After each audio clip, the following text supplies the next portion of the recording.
حضرت سلمہ رضی اللہ تعالیٰ عنہا نے بیان کیا کہ اللہ کے پیارے محبوب نے فرمایا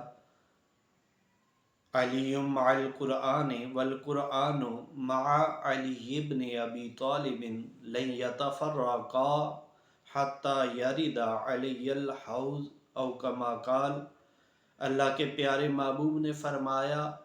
کہ علی ہمیشہ قرآن کے ساتھ ہے اور قرآن ہمیشہ علی بن ابی طالب کے ساتھ ہے، اور یہ دونوں آپس میں ایسے ہی اکٹھے رہیں گے، یہ ہرگز جدا نہیں ہوں گے یہاں تک کہ حوض کوثر پر یہ میرے پاس نہ پہنچ جائیں۔ گویا حضرت علی رضی اللہ تعالیٰ عنہ کی زندگی کا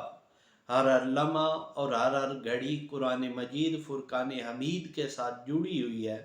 اور آپ رضی اللہ تعالیٰ عنہ کا قرآن مجید کے ساتھ ایک خاص تعلق ہے جسے اللہ کے پیارے محبوب نے بیان فرمایا۔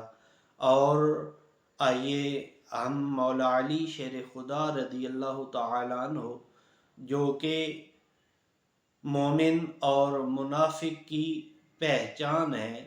اگر مولا علی کا ذکر کسی کو خوش کرتا ہے تو وہ بندہ پکا ایمان والا اور مومن ہے۔ اگر مولا علی شیر خدا رضی اللہ تعالی عنہ آپ کا ذکر سن کے کسی کا منہ بن جاتا ہے